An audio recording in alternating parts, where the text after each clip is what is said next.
This is A View from the Bunker. Now, here's Derek Gilbert. Greek mythology and the Bible. Yes, there is an overlap. Yes, Vice President Harris's favorite drawings, the Venn diagram, can be brought into play in this month's Iron and Myth. Welcome to A View from the Bunker. I'm Derek Gilbert. I don't mean to denigrate Venn diagrams. They can be very useful. And joining me to discuss what we call Greek and Roman mythology and its overlap with the Bible, our regular Iron and Myth crew, the best-selling author, award-winning screenwriter of the recent theological thriller Cruel Logic series like Chronicles of the Nephilim, Chronicles of the Watchers, Chronicles of the Apocalypse, nonfiction books like When Giants Were Upon the Earth, God Against the Gods, and forthcoming. We are now privy to a forthcoming project we'll let him tell you about online at Godawa.com, Brian Godawa. Doug Van Dorn, the author of Giants, Sons of the Gods, now in the 10th anniversary, revised and expanded edition, author of such books as Conspiracy Theory and The Angel of the Lord. He's also the pastor of the Reformed Baptist Church of Northern Colorado in Boulder and host of the Giant Steps podcast online at douglasvandorn.com, and the director of the Institute of Biblical Anthropology, the author of such books as Interview with Giant Ethno-Historical Notes on the Nephilim and the Nephilim Dossier, online at burtonbeyond.net, and the host of the forthcoming Beyondcast, Dr. Judd Burton. Guys, thanks for joining us tonight. We've been putting this off for a couple of weeks due to various and sundry things. Doug, did they ever open up the streets around your church in Boulder, or have they just kept that wall off? Well, it was just one morning, and they were having a race, and they decided to cordon off all four of the main roads that got into the church. So There was no way in, and we had to cancel.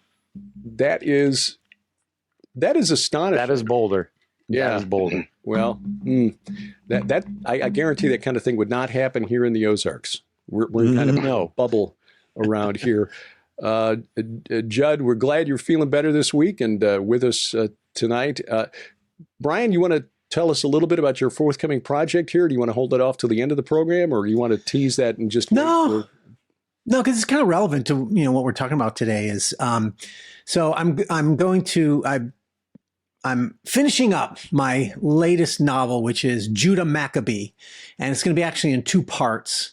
The first part is Judah Maccabee, the Abomination of Desolation, and then the second part is Against the Gods of Greece. Should be out in January. It should be out on January 1st. And just excited because I'm really close now to, got my first draft done, and it wrestles with that story of the cleansing of the temple in 165 BC by Judas Maccabeus, or Judah Maccabee, and his brothers, and it's a story in the Apocrypha. While it's not scripture, it's historically been respected throughout all of church history as a worthy, book of, shall we say, encouragement or learning or education considered by the church.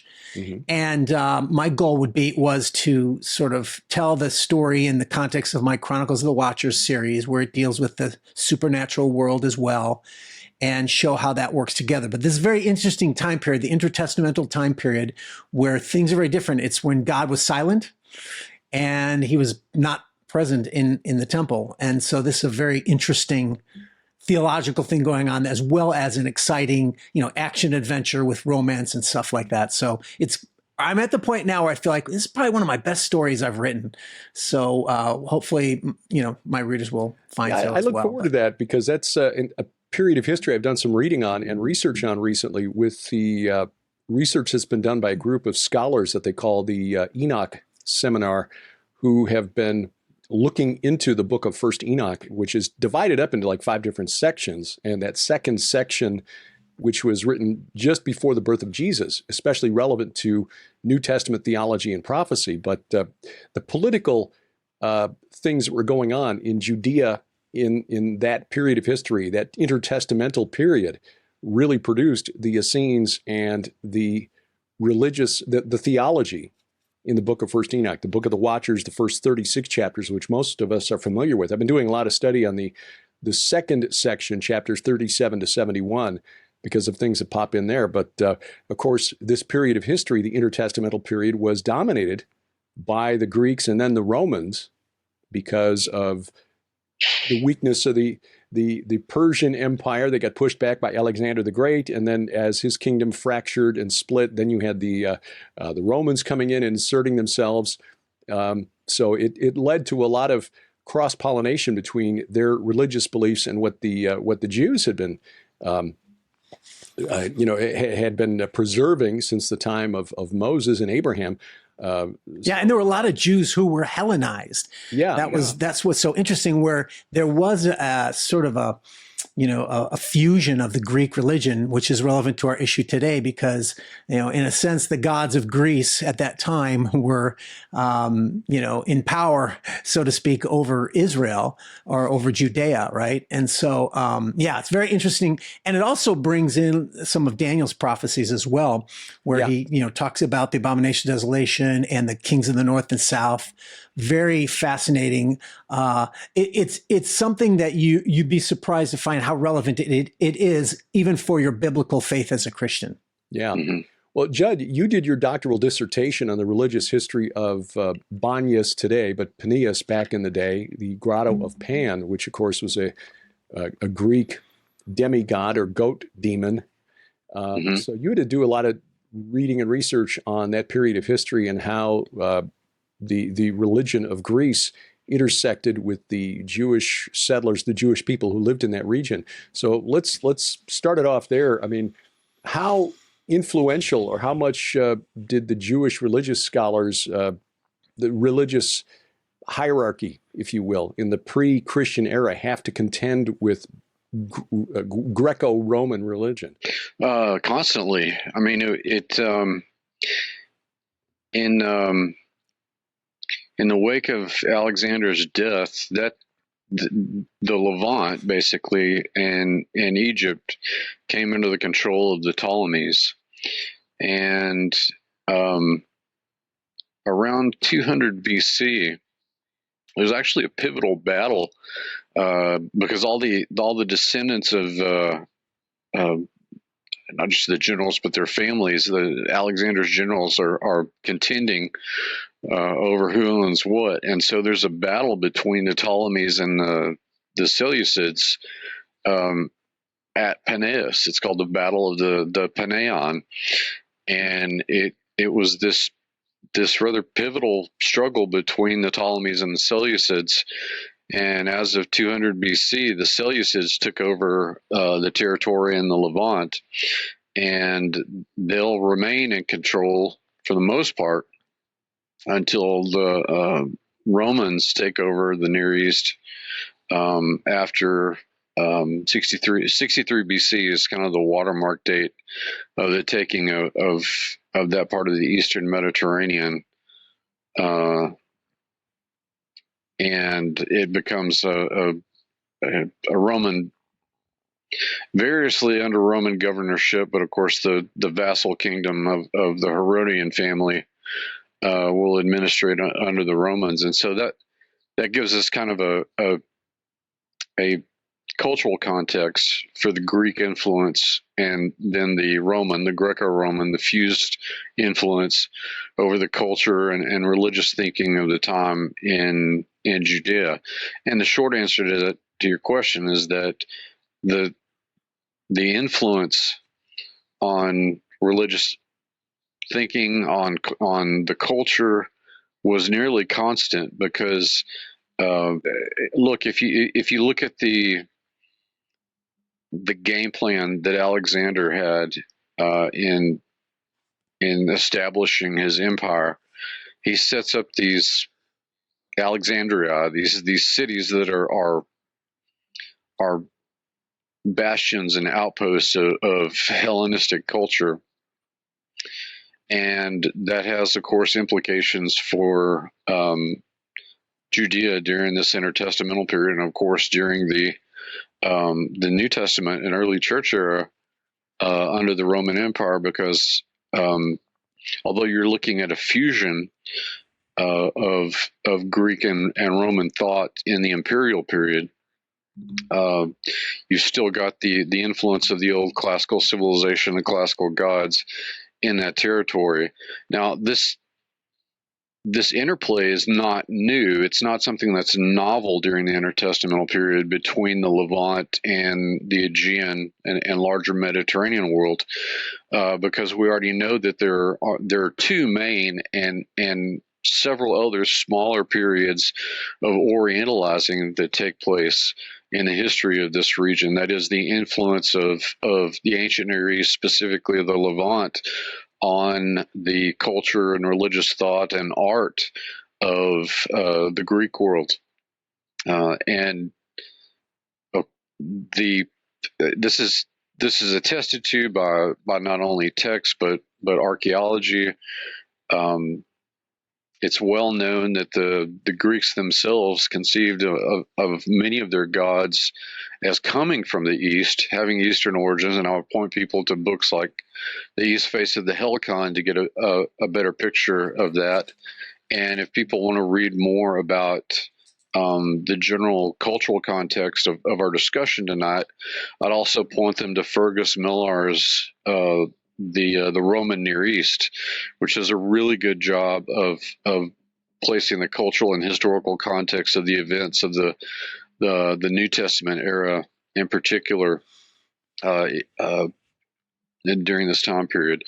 But again, as evinced by text and certainly by archaeology, the remnants of temples and shrines, such as the one at Paneas, and a myriad of shrines and temples to Greco-Roman gods across the Levant, across ancient Judea, testify to the fact that this was something that was a visible confrontation that the people of first century Judea had to contend with, and of course in the intertestamental period as well.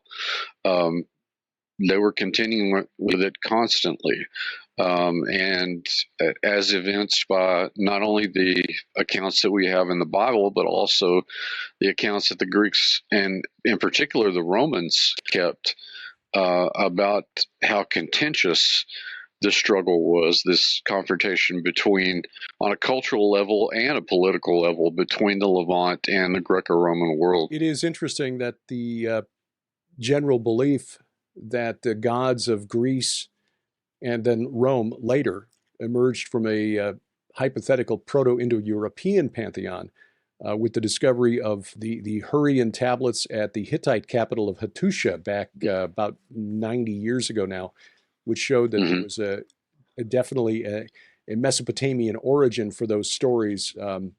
The Song of Going Forth among the Hurrians was clearly the original of the story for how Ouranos, the sky god, was castrated by his son Kronos of the Titans, who in turn was overthrown by the storm god Zeus and the Olympians. The Hurrians have the same story, just by different names, and that is also reflected in similar stories among how kingship amongst the gods transferred from Anu, the sky god, to Enlil, to Marduk, who was not a storm god technically, but he had storm god attributes. You mentioned East Face of the Helicon. There was another book by a scholar named Michael Astor called Helleno-Semitica, which essentially covers the same ground. The bottom line being that the mythology, or the religion really, of Greece and Rome actually came from Mesopotamia.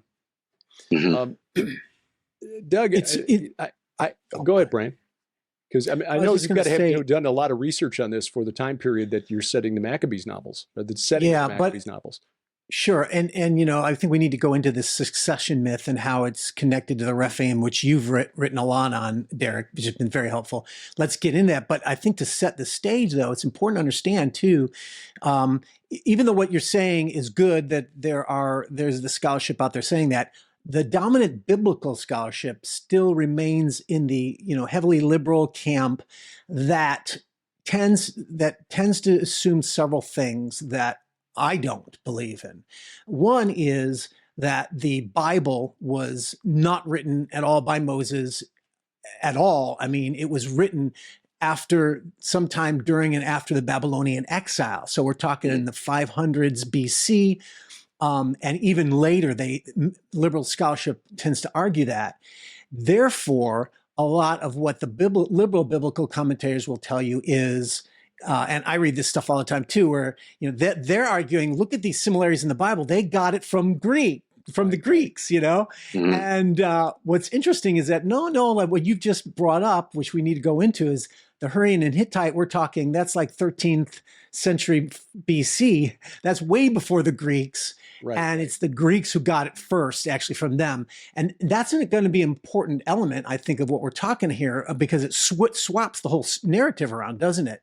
Now, of course, that still means that there's still, there's a commonality in the Semitic narrative here with the Jews and with the Hurrians, et cetera. But that's a different than this, we got it from the Greeks thing. No, the Greeks are latecomers in this whole game, and that's important to understand. And without going into the discussion and arguments of who wrote the Torah and such, it's the basic understanding is that it's written by it started by Moses, but it has been edited over time, etc. And there's no problem with that occurring. But that's important because that shows a prior narrative by the Jews. They didn't. Now, that's not to deny that in the Hellenistic world, there's definitely cross-pollination. Of course, that's going on all throughout history with everybody, right? Right. But just that primal narrative needs to be sort of pointed out so that, we realize it's not the typical narrative, Hey, Brian, Judd was kind of talking about the politics there at Peneus, and what you just said reminded me of the book of Daniel and liberal scholarship, and how there probably wasn't even a real Daniel in their mind, and certainly he didn't write it. Yeah. And got me thinking about the abomination of desolation that he predicts, and how when the liberal scholarship talks about this, they say this is so similar to what happened with Antiochus Epiphanes and Zeus in the temple there, that there's no way that it could have been written before the fact.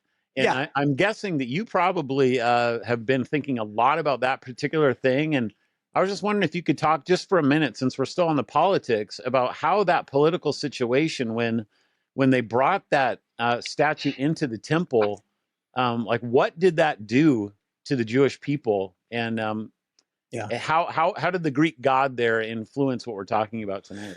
Yeah, no, that's very important. And maybe even tell a little bit of the story, because I don't know how much our listeners even know that story. Sure, yeah. In the book of Maccabees, it tells the story, begins roughly around 168 BC, when Antiochus Epiphanes, Antiochus IV Epiphanes, he was the son of Antiochus the Great. He is the king of Seleucia, or the Seleucid kingdom, and so the Maccabees tells the story of how he, in his battle with the Ptolemies in the south, they're both Greek kingdoms, and Israel or Judea is in the middle, and they're sort of like some of the prized territory that they're fighting over, right? And so in the course of that, Antiochus Epiphanes invades Egypt at like 169, and then he invades it again in like 168. And when he returns from Egypt after invading it, interestingly, Derek, you were bringing this up about Rome, and this actually marks the turning point where the Greek kingdom just starts to go downhill, because it becomes submitted to Rome, because Rome is a rising power.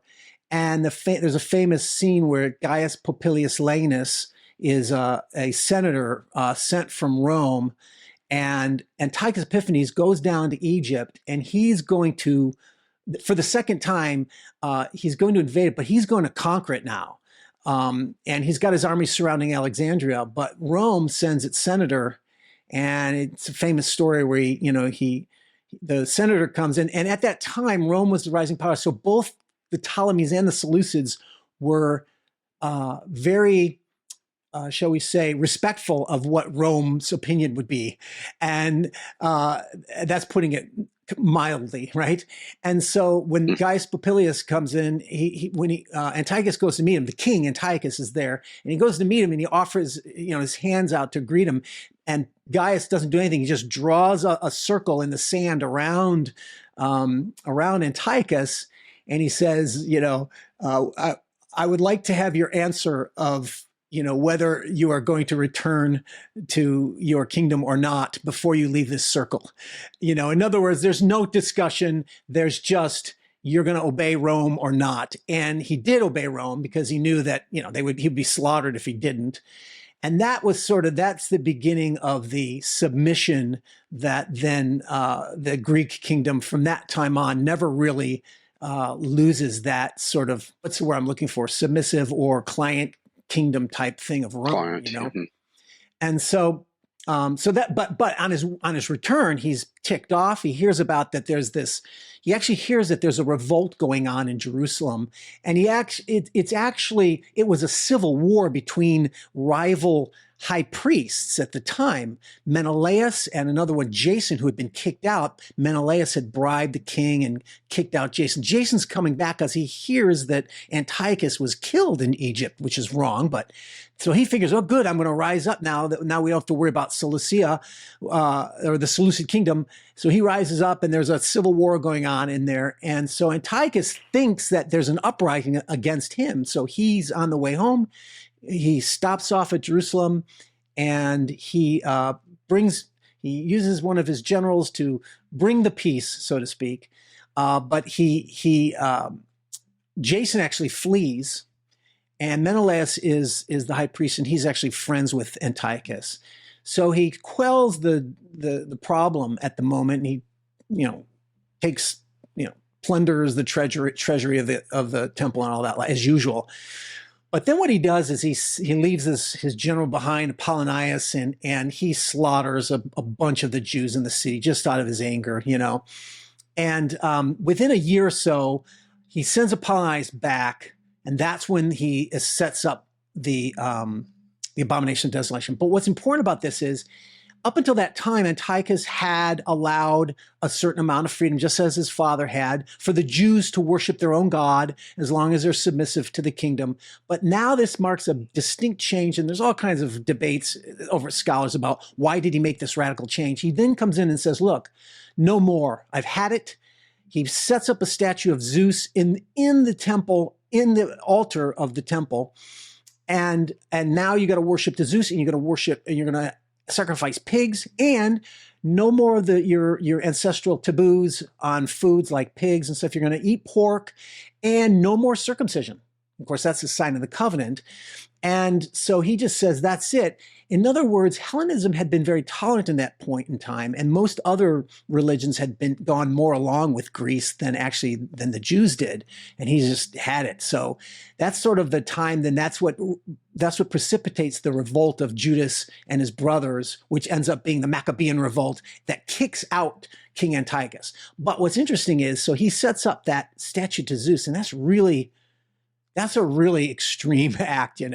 Some scholars have argued that it may not have been a statue of Zeus. It may have been because there was, now we already know that Israelites already had idol worship going on, right? So they were worshiping Baal Shamem, right? Mm-hmm. And that could be a stand-in for Zeus. So some argue that maybe they put up standing stones that represented, Baal Shamem and Anat or Asherah, and that could be the same as Zeus and Athena, which were also a common, you'd think it'd be Hera, but it wasn't. It was Athena was a common altar, right? But I don't think that would be extreme enough. Number one, for Antiochus, he would not. The whole point was to get him to stop doing it and do something and become Greek, right? So I think it really was more likely an actual statue of Zeus. And some Jews went along with it, but many did not, and that's what precipitated the revolt. But there were many who did.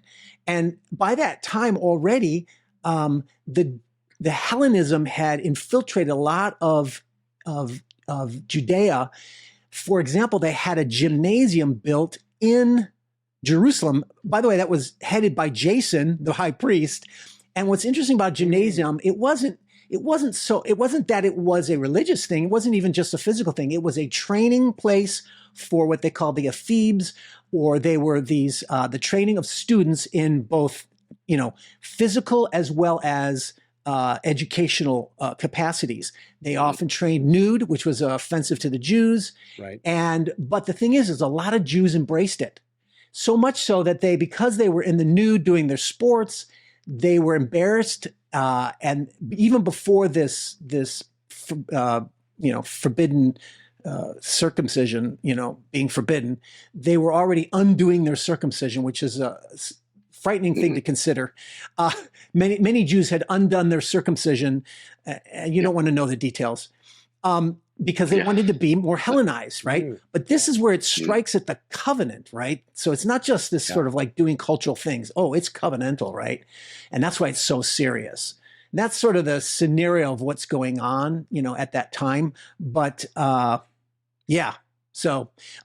anyway, this notion of the Hellenism, and Derek, I think you might want to speak to this, because so if the Greeks got their idea from the Jews, or from the Hurrians and such, but the Hurrian had a common background understanding from where Moses or the Jews drew their stories of the Nephilim, of the time before the flood, the days of the mighty warriors, right? Similar to the heroic age of Greece. You've written a lot on this, the Titans and the Titanu, and where that connection comes in. I think that's really relevant for our audience. But that's where this Greek connection is. Their own mythology is so rooted in the Semitic narrative. Yeah, it's not really Proto-Indo-European. There's a wonderful paper written in 1999 by Amar Anus, who's done some great research in this area. And the paper was titled, "Were There Greek Rephaim?" And he showed etymologically that the phrase used by the Greek poets Homer and Hesiod for the demigod heroes when Kronos ruled in heaven, which was the long bygone age before Zeus and the Olympians rose up and threw them down. He said, when the men of that age, these are the four races that Hesiod described: the golden, the silver, the bronze, and the iron, which interestingly echoes the dream of Nebuchadnezzar, with the statue of the head of gold and the chest of silver, and the legs, torso of bronze, and the feet and legs and feet of iron. Hesiod described the four historical races of men, and the golden race was this race of heroes that in Greek, the term is meropes anthropoi. Well, anthropoi is the phrase from which we get anthropological, anthropology. It refers to humans, but meropes derives from the same Semitic root behind Rephaim. And Judd, you wrote about this in the root words behind royal, regal, and so on, coming from that same R followed by a... So anyway, the vowel.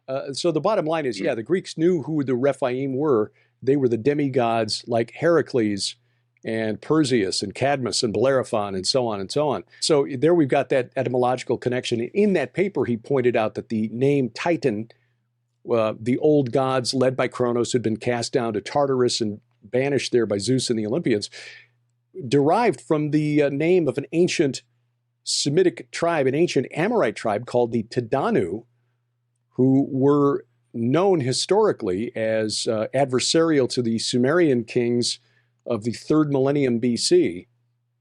But by the time of the Judges, around 1200 BC, the time of the Bronze Age collapse, they were being venerated as a sort of spirits in the netherworld, which is interesting because that sort of tracks with the career of the Titans. Yes, they once walked the earth and now they're down in the netherworld. But beyond that, of course, the Amorites, where the Greeks got this idea that once upon a time there were gods who walked the earth, and from them and their commingling with humans came these demigod heroes whose spirits are now, according to Hesiod, the origin of daemons, which is where we get the word demon that we find in the New Testament. So it really is a Semitic origin for the really important aspects of Greek and Roman religion. And it shouldn't be a surprise because the Greeks were all over the Mediterranean. There were other people from the Aegean, like the Philistines, who were very important in the history of the Israelites. But even the people mentioned in Genesis and in Deuteronomy, the Hivites, Hivites, scholars have concluded that name derives from a Luvian name. Luvians were people who lived in what is now Turkey, neighbors of the ancient Hittites. That was their name for the Achaeans, who were the Mycenaean Greeks who fought against the Trojans in the Trojan War, the origins of the Proto-Greeks. So the Hivites were in the land going back to the time of Abraham, at least, but Joshua had to fight the Hivites who were living just below Mount Hermon. So they were in that region going back to the time of Abraham. So it shouldn't surprise us that by the time of Alexander and his successors, they're bringing what looks like Greek or Canaanite religion back into Judea. It's because they've been there the whole time. So, and I think it's really interesting that, in my view, Jesus identified Zeus, the storm god who was the king of the Greek pantheon, equivalent of Jupiter in the Roman pantheon, but also the equivalent of Baal or Baal in the Canaanite pantheon, as Satan. It's in Matthew 12, beginning at verse 22, where he's confronted by the Pharisees who accuse Jesus. Jesus is confronted by the Pharisees who accuse him of casting out demons by the power of Baal the prince, Beelzebul. Jesus replies, every kingdom divided against itself is laid waste, and no city or house divided against itself will stand. And if Satan casts out Satan, he is divided against himself. How then will his kingdom stand? So, okay, that's interesting information. Baal is Satan. At least circumstantial evidence. Also in Revelation 2, verse 13, in the letter to Pergamum, I know where you live, where Satan dwells. That's the site of the great altar of Zeus, who is Baal, who is apparently Satan. So Antiochus brings that right into the temple. No wonder the religious Jews got a little upset. They may have understood this connection. If I can say one more thing about that, too, I forgot to say. Abomination of desolation is an interesting phrase because in Hebrew, the word for abomination is siki, which is not the same as toeva, which is what you normally hear about. Don't eat shellfish, it's an abomination, and don't do this and that, that the Canaanites do, it's an abomination. And the siki is actually more relevant to an image. And that's one of the reasons why I don't think it's a standing stone or just a generic altar, but it's an actual image, because it's an image that makes desolate, meaning, I understand that to be that God leaves. It's like, okay, if you're going to put this image of a false god in my temple, then I will not be there, that kind of a thing. Or in general, I think they just meant that it brings the desolation of their faith, of their religion, or what have you. So Doug, when you're preaching on Sunday morning, how do things like this creep into sermons, and how then do you talk to your congregants and say, and by the way, it's not Percy Jackson and the Olympians we're talking about here. These are not made-up creatures who were like the imaginary friends of the ancient Greeks. We're dealing with real entities here who had rebelled against God. Yeah, I think that this is one of the hardest questions for people. Once they get this, then everything starts clicking. But it's very hard for them to make the initial leap, which is that you're telling me that Zeus is real? I mean, it's that simple. It's that guttural. Mm-hmm. And the answer to that is, yeah, I'm telling you that he's real. You're telling me that the Olympians are real, the council of the gods? Yeah, I'm telling you that they're real. That's literally what the Watchers are, and in the Divine Council, it's the exact same thing. And if you can, I really, really like the tie-in to Satan and Zeus, because of all the creatures in the New Testament that are evil, that Christians still have some sort of an idea that it's real, it's Satan. And so if you can show them that Satan is Baal, first of all, that freaks them out because they're so used to Baal just being an idol. And we confuse the first and second commandment, thinking that the first commandment forbids idol worship, when it actually forbids the worship of the Elohim, and the idol is the house that it dwells in. Totally different things. And you get them to separate that out, and now all of a sudden they see that Satan is a god, the god of this world. Are you kidding me? And this is actually a big deal, as we know from what we did when we did our show on what Doreen is bringing up. That people in the Reformed world are really, really fighting against this in a big way. They do not want to say that the gods are real.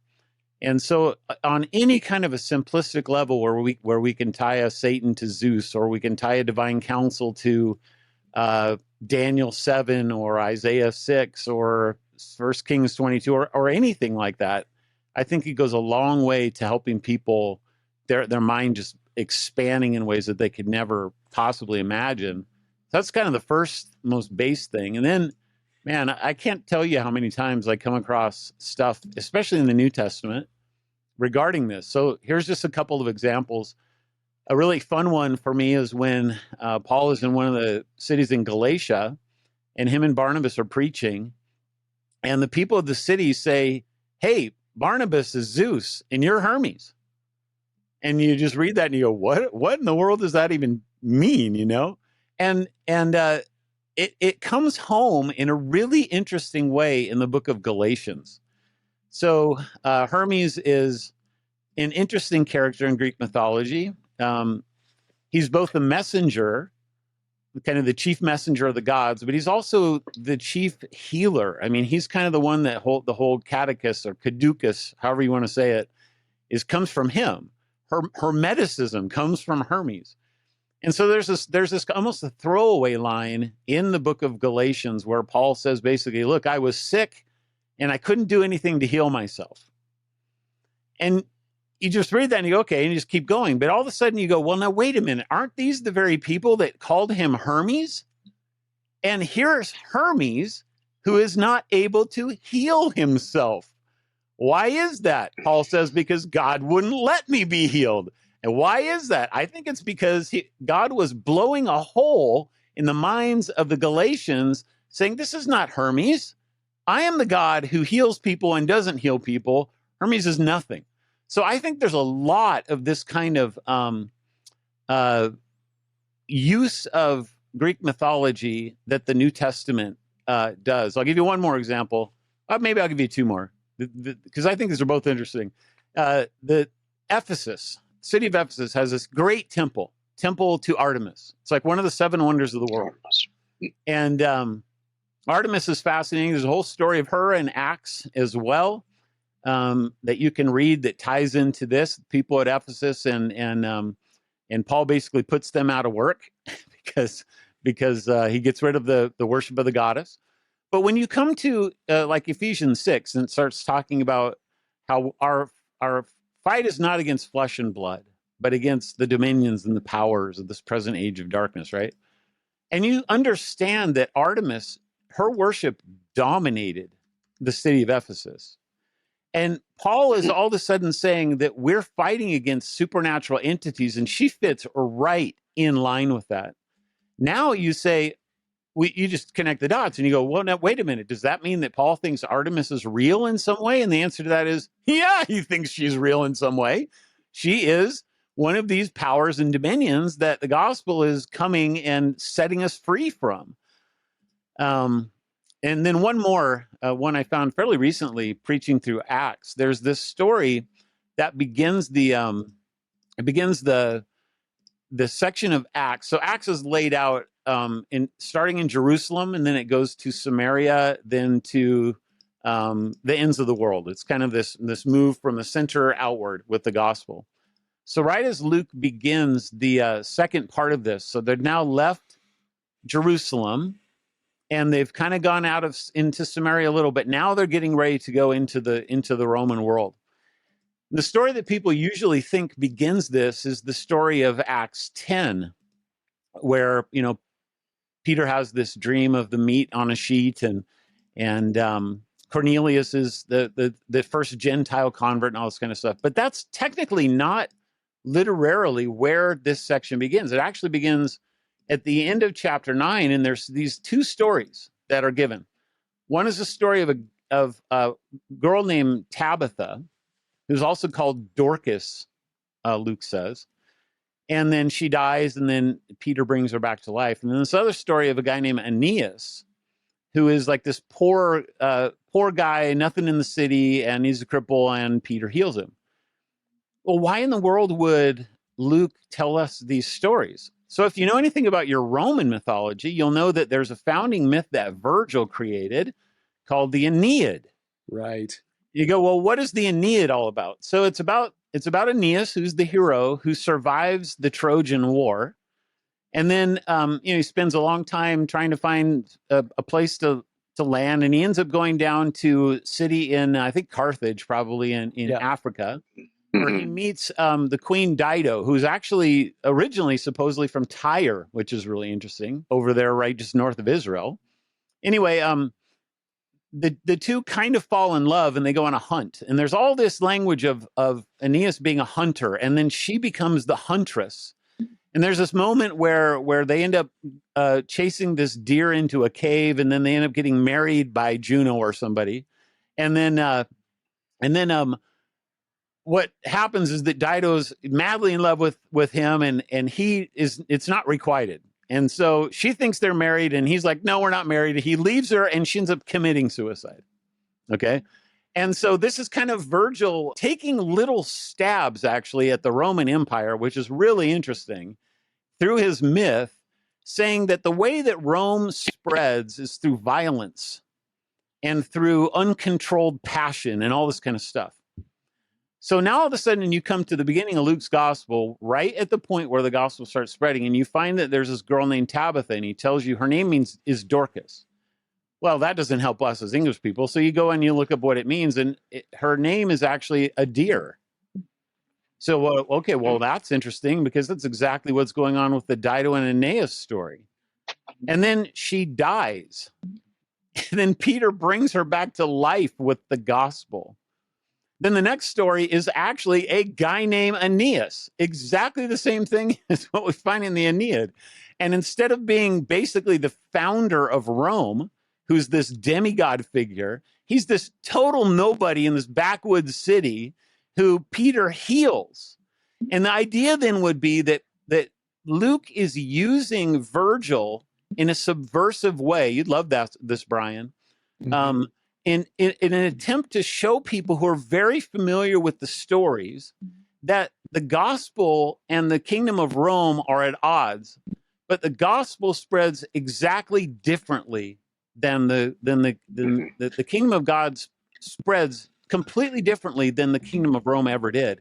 It spreads through the proclamation of the word, of the good news, and of the healing of people, as opposed to this violence and lust and uncontrolled passion and all this other kind of stuff. So those are the kinds of things that if you know your mythology, you can come to realize that, yes, it's telling us about entities that are real, but it's also, the Bible's using it in ways that are subversive to show that, sure, that and we know this from the Old Testament, stories of Baal and Daniel 7, and how Daniel is almost repurposing the Baal cycle. I think the Transfiguration is doing that in some interesting ways. I mean, this is just found all over the place. But if you don't know your myths, then you won't ever understand this kind of deeper level meaning that I believe is very intentional on the part of the writers in the New Testament. Yeah. Could that be why we've jettisoned classical education from our curriculum? Well, yeah, except that it's been reworked into like Percy Jackson and the Olympians as a way to get young readers to read. Okay, so they're teaching kids that being one of the Nephilim would be really cool. And the Avengers, right? Same sort of thing. Yeah. It's not. Yeah, like it's widespread now. The whole, I mean, there's a whole genre of novels about that kind of thing, the gods and stuff. And I mean, I remember, 20, 30 years ago, that occasional thing would go on, like you might have a movie about, Jason and the Argonauts, right. And it was like strict Greek mythology. But nowadays, they're just incorporating the gods into all the stories, stories and movies and, et cetera. Absolutely. The recent series, American Gods, which is based on the works of the writer who's gotten himself into trouble, Neil Gaiman, who's done a lot of stuff where takes supernatural inspiration and just kind of pillages the history. That's everywhere. They're doing it with the Nordic sagas. Yeah. Well, Ragnarok, that TV show Ragnarok. Yeah, right. In other words, it's kind of like it's become more acceptable in a way. That's we could see that as a positive to a certain degree. Use it, right? Yeah, absolutely. At least we can which is that what my Chronicles novels is doing, exactly that very same thing. Yeah. But there was another one though that, as you're talking, it reminded me of in Acts 16. We read about Paul goes and he faces this young slave girl that says she has a spirit of divination in the English, right? Mm-hmm. But it actually, in Greek, it's a python spirit. And that python spirit was a very well-known Greek thing that had to do with the Oracle of Delphi in Greece, which was considered the center of the Greek world because they had the Omphalos stone there, and that was like the center of the earth, kind of like Jews saw Jerusalem as the center of the earth, right? But anyway, it was very crucial because the priestesses who spoke in the Oracle of Delphi, they would come from all over the world to get their oracles. That's how much they were respected. And what was interesting is that they would actually sit on these three-legged stools over a crevice from which there were vapors coming from the earth. And you know, of course, now the modern man would say, yeah, see, that's where they got the ecstatic. It's some fumes that are making them like glue fumes, right? You know, it's making them hallucinate and this kind of thing. But as we've discussed often on this program, no, but that could make some connection with sorcery, pharmakia, where maybe these physical, hallucinogens or whatever do become doorways through which people can connect with the spiritual realm. And that's evidently how it's being depicted in the book of Acts. Well, and that's well attested, Brian. There's a whole pharmacology in the ancient Greek world, and it is more often than not tied to access to the supernatural world. There were a host of concoctions that were used to induce those kinds of states. So it's well attested in the time. I mean, even what we would think of as sort of conventional, medical influences, even on modern influences. Even people like Galen were writing about, supplying. They were writing about supplying Marcus Aurelius with his daily dose of these hallucinogenic herbs or whatever, and he constantly, like any addict, he constantly needed more. So it's there's a treasure trove really of stuff out there. It's well attested, and that shines a great deal of light on pharmakia every time that it's mentioned, not just in the New Testament, but witchcraft and sorcery in the Old Testament as well. Here's another one along the lines of what you just said. Hey, Jed, I think can you mute yourself, because I think that there's some kind of noise going on with your. Yeah, we're hearing feedback. Yep, it's you. Yep. There's one here in Galatians 3:1. Oh, foolish Galatians, who has bewitched you? It was before your eyes that Jesus Christ was publicly portrayed as crucified. Well, that word bewitched is the word where we get basilisk from. And so it's like the evil eye, like Medusa or something like that, where Paul's using an intentionally supernatural word that harkens back to something in Greek mythology that these people would go, oh, I guess I probably don't want to have anything to do with that message that's contradicting the gospel. So he's using that in just one word there. You kind of get the same kind of an idea. Going back to the Pythia and the oracles that were coming from Apollo, who was the oracle. Oh, yeah, I forgot to mention that. Yeah, he was the oracle god. It was the fact that, and once we get past the end of the apostolic era into the 3rd century AD, it was the fact that the junior Caesar to Diocletian, Galerius, in the year 299 AD, reportedly heard from an oracle at the temple of Apollo at Daphne, which was near Antioch in what is now southern Turkey, near the border with Syria. The oracle complained, and I'm quoting now from the source, that the righteous men on earth were a bar to his speaking the truth. In other words, they weren't able to get the oracles they needed. The Roman emperors really depended on these oracles. Do we go to war? Do we sue for peace? Whatever. And this led to the most intense persecution of Christians in the history of the Roman Empire. I mean, this was more intense than Nero's persecution of Christians in the 1st century. Diocletian purged Christians from the army. Christians were being losing their property. They were being thrown in prison. And this continued for several years until the year 311. So for like 10 or 12 years, Christians were intensely persecuted throughout the Roman Empire, which at the time stretched from what later became Byzantium, the Eastern Roman Empire, through Britain. And it only ended because in the year 311, Galerius got real sick. By this time, he was the emperor, and he was desperate for some divine intervention. So he called some Christian leaders in and said, "Pray to your God that I might get healed." But he wasn't. Apparently, he died of the same sort of thing that Herod Agrippa died of, eaten out by worms, basically. It was really gruesome, horrible. But one of the last known messages from Apollo, assuming this is a legit, this was written down by the early church theologian Lactantius in the early 4th century. The oracle at Claris was preserved in writing on a wall in the town of Enoanda, which was a Greek city in what is now southwestern Turkey.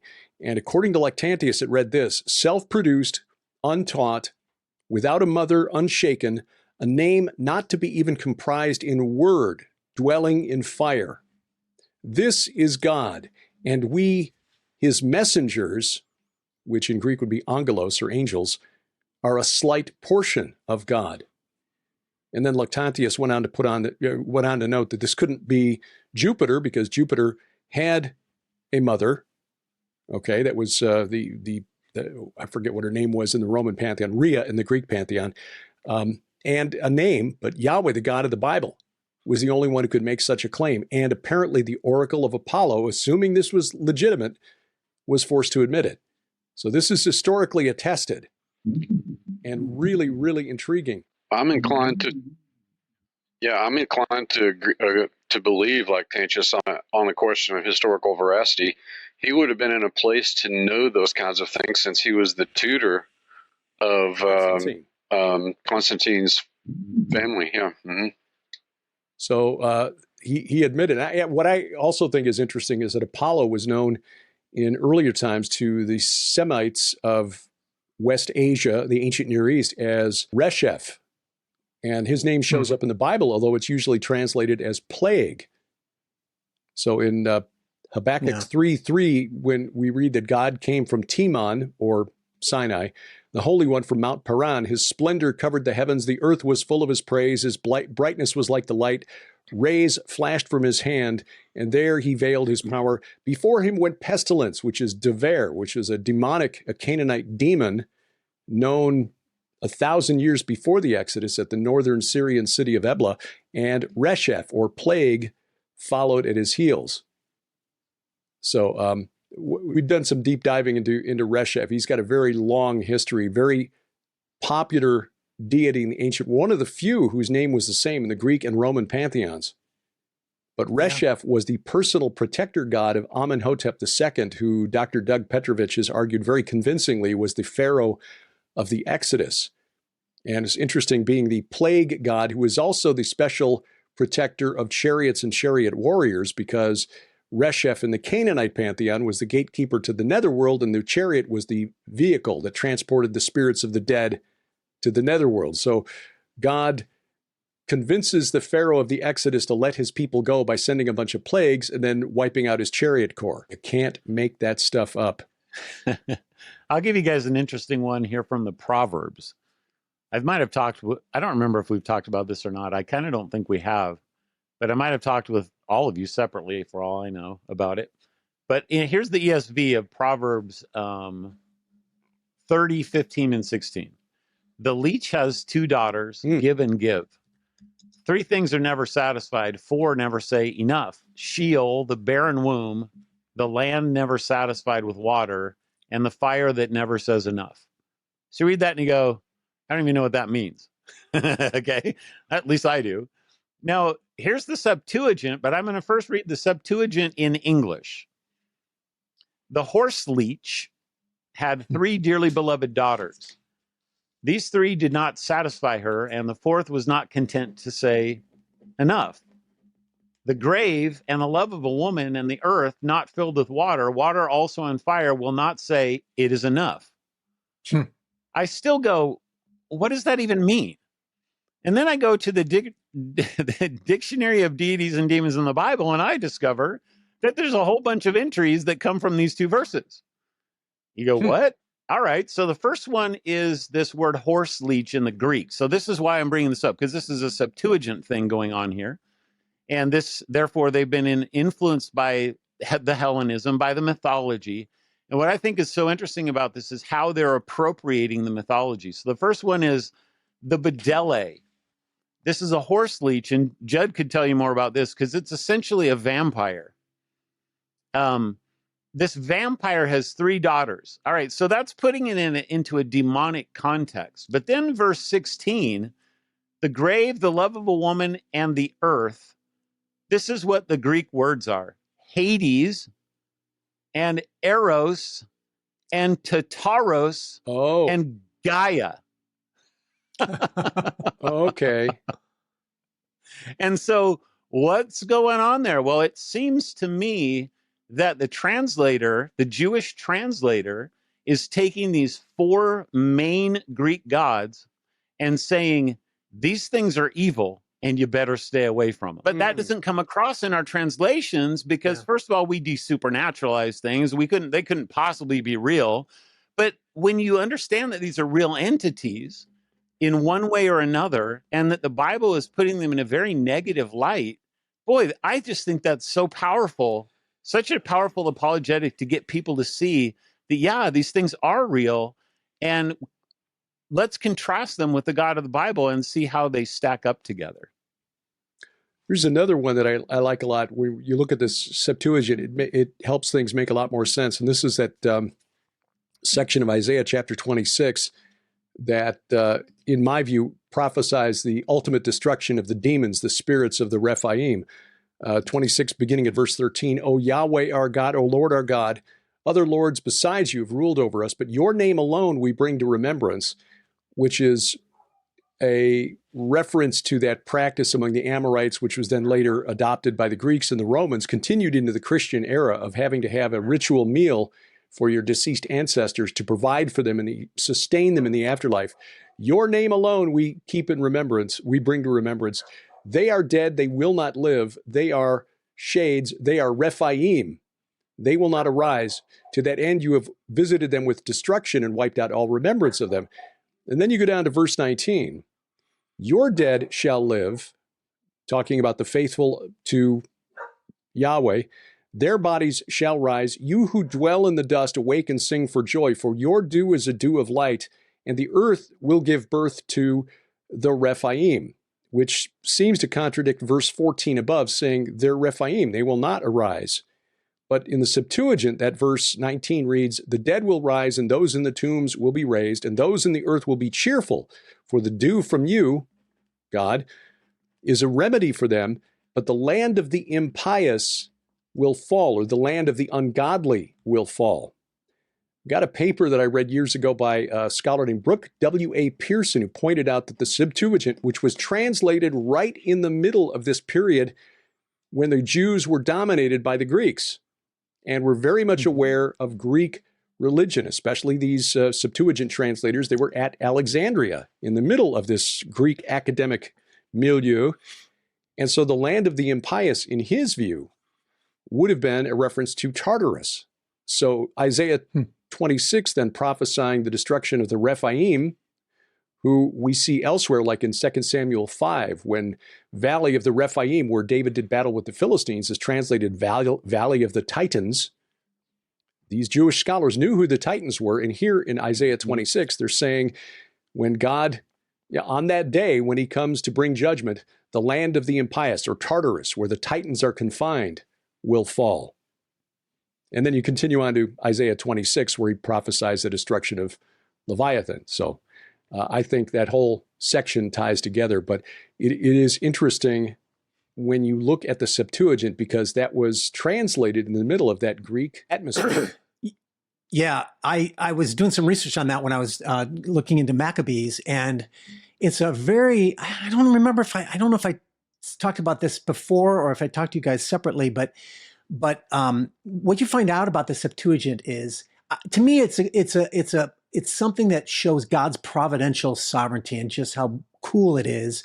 How does God take this little nation on a size and land the size of New Jersey, right? And during the Hellenistic kingdom, it was even smaller. How does he take that and make it, fill the world and fill the earth, expand from that, especially because they weren't obeying him. They weren't giving the message abroad. They weren't embodying it. The scriptures say, the nations will look upon you and say, surely their God is the Lord, right? But they weren't doing that. And so how could he possibly expand beyond that? They've got a language that is, very colloquial. Sure, it's Semitic, but, nonetheless, it's not spoken by anyone else around them. How does that message get out? Well, first of all, God providentially allows a Greek king to conquer the world, Alexander, right? And by the way, that's in Daniel. Daniel talks about that. And I think that's part of the point is God is saying, look, I'm in control of history. Here's what's going to happen. Alexander is, and scholars agree on this, he's in Daniel. I think it's Daniel 8 and a couple places. And the point is that he takes over the world and Hellenizes everything, which of course is idolatrous and demonic. And, it's Greco religion, right?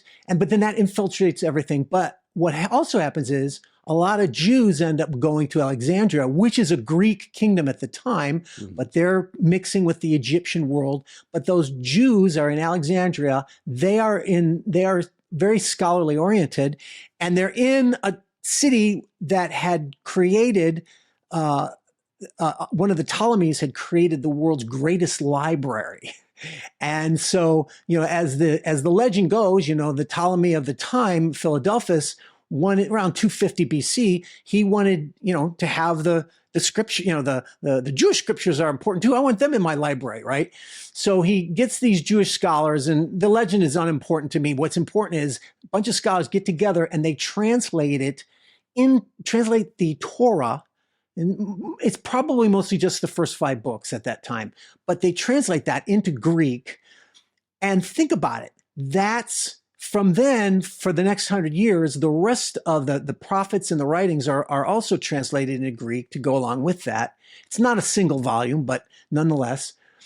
And yet Greek becomes the universal language of the world. And even before Christianity, that's what allows the old covenant itself to be able to spread beyond. But of course, it takes the new covenant and Christ and his disciples to really bring it to the world and break out. But God is setting the stage so that his highly localized, specialized language word becomes made universal, such that by the time of the first century, everyone in the world is speaking. What's the Greek? Because there's different. Koine Greek. Koine Greek. And that becomes the language of the world. And then that's what enables the Christians to go on and spread the gospel to all the world. And interestingly, though, that that Greek Old Testament wasn't perfect, but it was quoted by Jesus and the apostles as the word of God. And the translation, right? And what's interesting is that became up until that time, the Jews had accepted those Greek translations as legitimate scriptures. But with the success of the Christian gospel, the Christians were converting the Jews using the Septuagint, which had certain verses like Isaiah 7:14, the virgin shall be with child, right? Yeah. And so by the time of 600, the Christianity is spreading and growing because of that. And then the Jews of that time period, they want to have their own scriptures and they want to protect against that. And so that's where we get the Masoretic text. And which is all this to say that Christians be careful, because a lot of translations are based on primarily the Masoretic text with references to the Septuagint. And the truth is the Masoretic is not always the superior text. Right. And in some ways, as we've been showing here, there's a lot to learn that has been, covered over or, made bland, desupernaturalized, like you said, right, Doug. So it's important to know that, because that's why going back to Septuagint can sometimes help us to understand things that have been lost in the translation, literally. Yeah. Now, I'll qualify that by saying there's a lot of problems with the Septuagint. So sometimes the Septuagint is right, and I think sometimes the Masoretic text is more. So scholarship is all a mixture of, you have to get it all on the table and work it out. But don't automatically assume this, well, it's in the Hebrew, so therefore that's the superior translation. It's not always. Our good friend Doug Woodward has got a 2-volume set called Rebooting the Bible, which is all about this, and he dives deep into the changes between the Septuagint and the Masoretic text and how to kind of weigh the two against each other. So it's highly recommended. The Rebooting the Bible, Volumes 1, Volume 2, Douglas Woodward, the author, highly recommended. Fellows, any final thoughts? We've gone about an hour here, and I think we've established that, yes, the Jewish religious scholars, certainly of the 1st century AD, understood that there were Greek influences on their texts, and certainly the Septuagint translators who produced the Old Testament text that was available to Jesus and the apostles, they understood the connections. Any final thoughts? Judd, anything you want to jump in with there at the end? Give us Scott. Sure. Wrap it up for us. Well, I think that I'll wrap it right up with a bow. I think that from the Greek side of things, it's good for students of the Bible to have a good copy of the Septuagint translation. And of course, now there's so much now online, that you can access this pretty readily. And Brian brought up some good points about the Masoretic material and the later material. So much of that is centuries after the fact, and you've got these translations, the Septuagint, the Greek translations that predated and are closer to the original. They're a translation into the Greek, but to one degree or another, we have to trust that the translators knew what they were doing and understood the idioms of both the Jewish and the Hellenistic worlds to be able to do that. So it really helps to scour the naturalism and materialism from a lot of our modern translations when applying the Septuagint to these things, so that you can see these mythic themes, and in many cases mythological personalities that are called out directly right there in the text that may not come through in our usual translations. The Bible, who knew? A supernatural book, and a lot more exciting than most of us were taught in Sunday school. Brian Godawa, online, godawa.com. Doug Van Dorn at douglasvandorn.com. Dr. Judd Burton at burtonbeyond.net. Guys, always an education, always enjoyable, and we'll do it again next month, God willing. As always, check the show notes below, whether you're watching or listening, and get the links to the websites for Brian Godawa, Doug Van Dorn, and Dr. Judd Burton.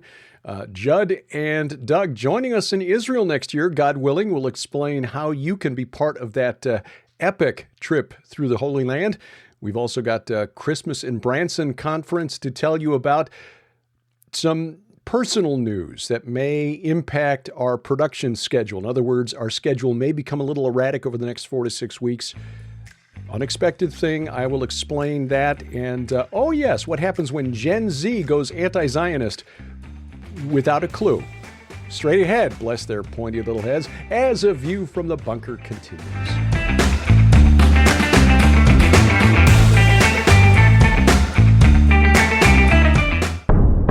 In ancient Rome, Emperor Nero hunts Christians.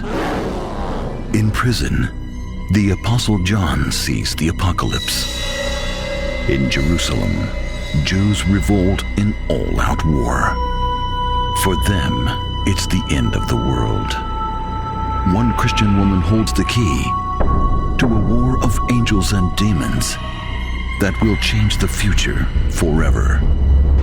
Chronicles of the Apocalypse is a series of biblical novels by best-selling author Brian Godawa, telling the story of the book of Revelation in the 1st century. 4 supernatural novels. Read them all, from Tyrant, Rise of the Beast, to Judgment, Wrath of the Lamb. Available in ebook, paperback, and audiobook at Amazon.com. That's Chronicles of the Apocalypse by Brian Godawa at Amazon.com.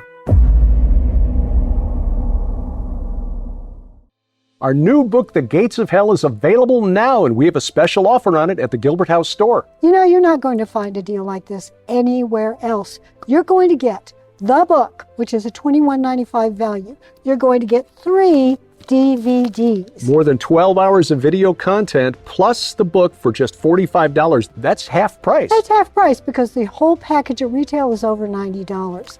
The Gates of Hell tackles mysteries like where was Jesus baptized and why did he choose to get baptized in a place known as the Land of the Serpent? Oh my goodness, you want this deal. This is the kind of thing that you can share with your friends, share with your pastor, read again, because trust me, the source information that Derek and I used for this, you're not going to find it anywhere else. Right. It's not just an archaeological or historical curiosity. It is relevant to us today. Again, a special offer for the month of October only at gilberthouse.org/store.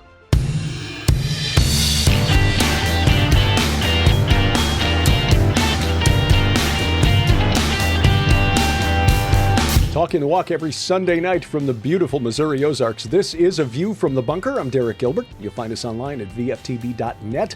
That is our web hub, but the main web hub, that is, for Sharon and me and everything that we do online is gilberthouse.org, gilberthouse.org. You'll also find my personal website, derekpgilbert.com. Social media, X, formerly Twitter, at View from Bunker, at Derek Gilbert, at Gilberthouse_TV. Also on Facebook, Truth Social, Gab, Me, We Get Her. You'll find those websites as well, at Derek P. Gilbert on those social media sites. Also, we are now on Telegram.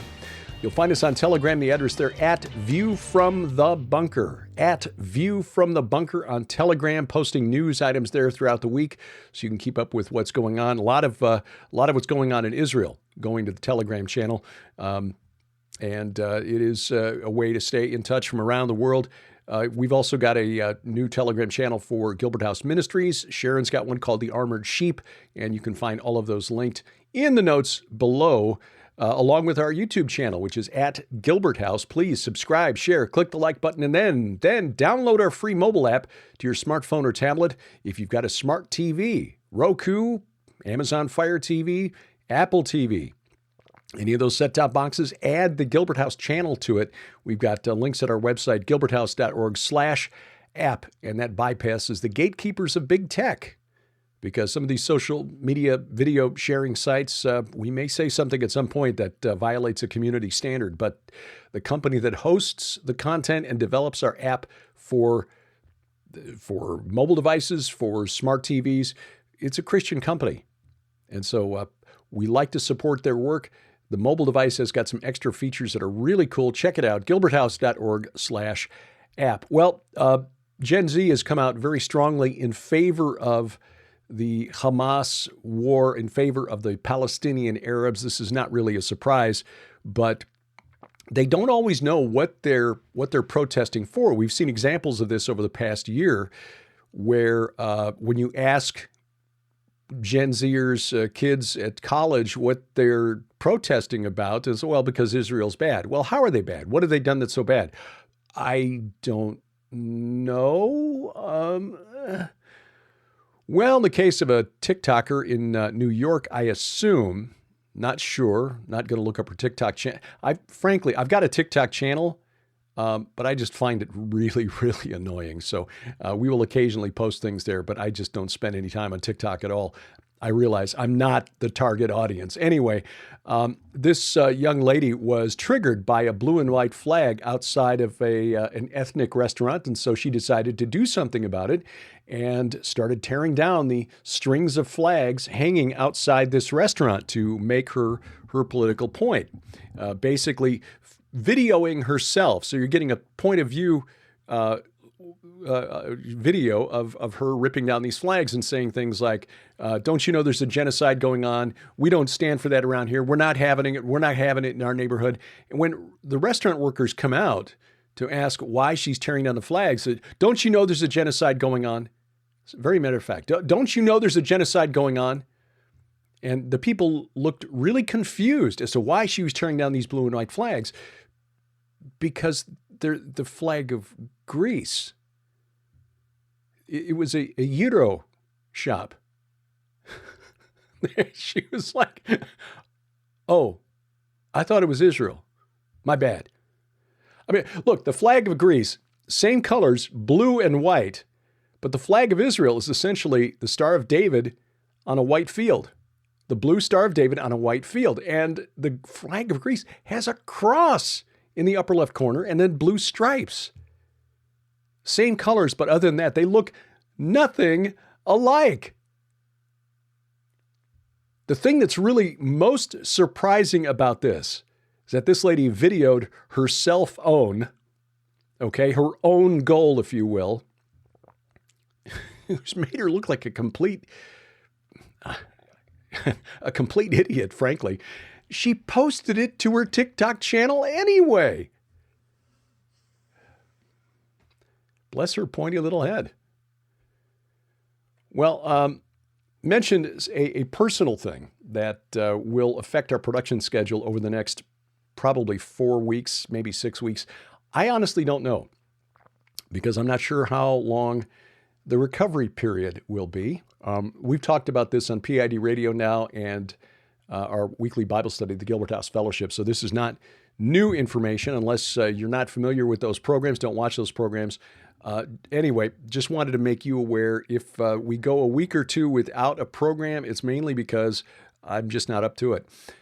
Went to my GP last week. I go every 6 months for just regular routine check. I've got low thyroid, so they check the thyroid levels, make sure that the thyroid replacement levels they've got me on are accurate, are the right level. So, body's processing what it needs to process at the right speed, I suppose.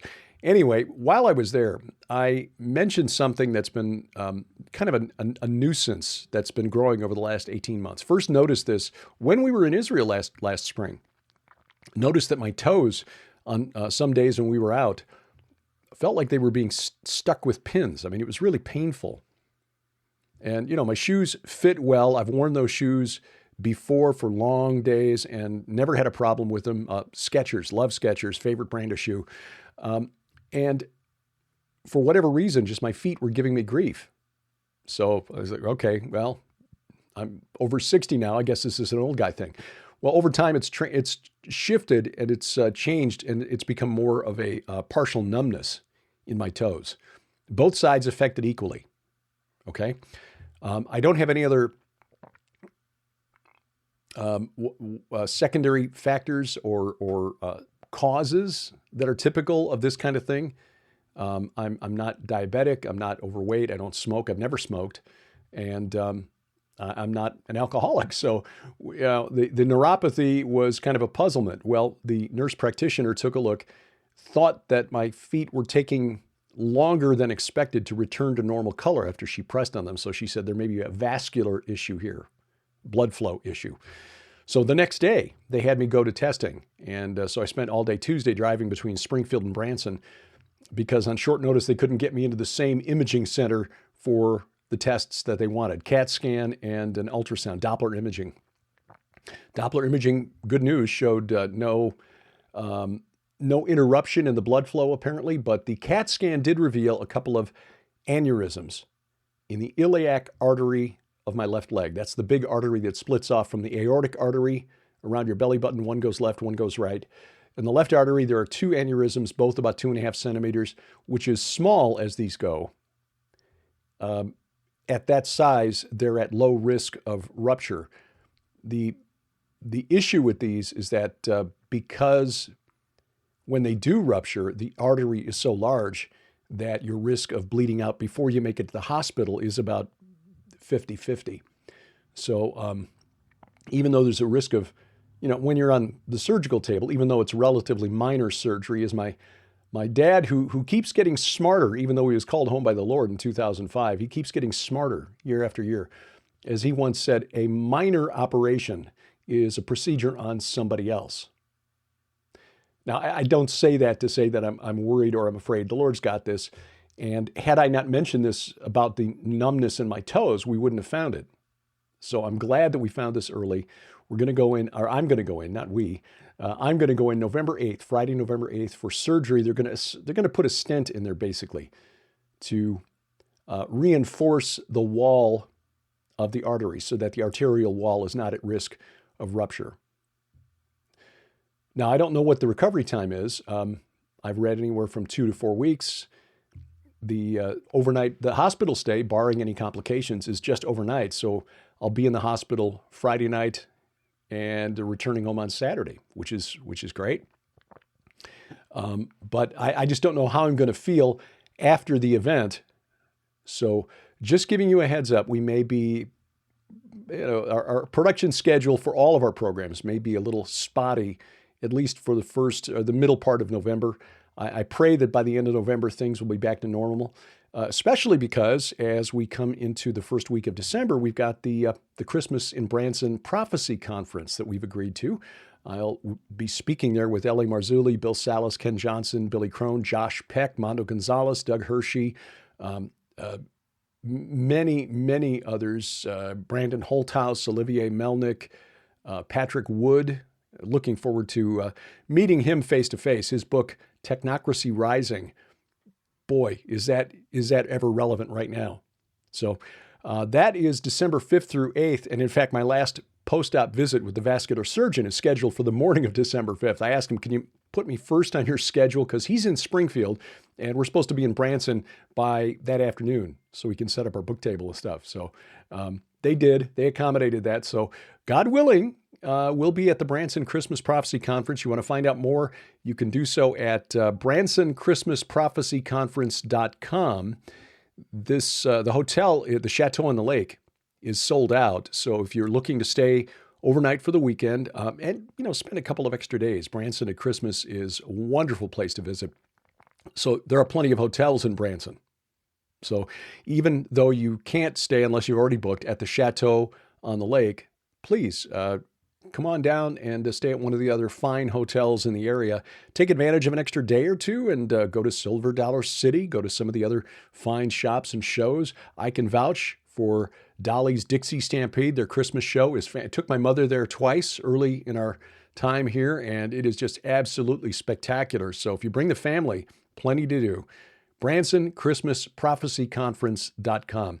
Next spring, God willing, we plan to be back in Israel. Doug Van Dorn, Dr. Judd Burton, and Timothy Alberino playing the part of Brian Godawa on the Iron and Myth Tour of Israel, March 25th through April 3rd, with an optional 3-day extension to Jordan. Now, obviously, the political and, frankly, military situation in the area will impact things. We are probably going to make a final decision around December 15th as to whether or not we make it.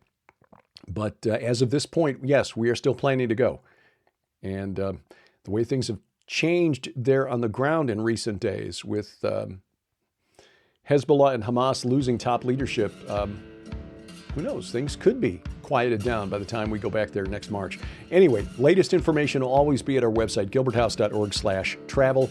That's gilberthouse.org/travel. And thank you for taking time out of your schedule to watch or listen, as the case may be. If you're listening and you subscribe to one of the famed podcatchers out there like Apple Podcasts, YouTube Music, Amazon Music, Audible, iHeartRadio, Spotify, Spreaker, Pandora, of course, we're all of those places, wherever fine podcasts are sold, in fact. Thank you. We appreciate you doing so. Our announcer, the inimitable D.C. Good. And A View from the Bunker is a production of Gilbert House Ministries, released under Creative Commons Attribution Non-Commercial No Derivatives 4.0 International License. We wrestle not against flesh and blood. Good night, Oliver, wherever you are. I'm Derek Gilbert. This is A View from the Bunker.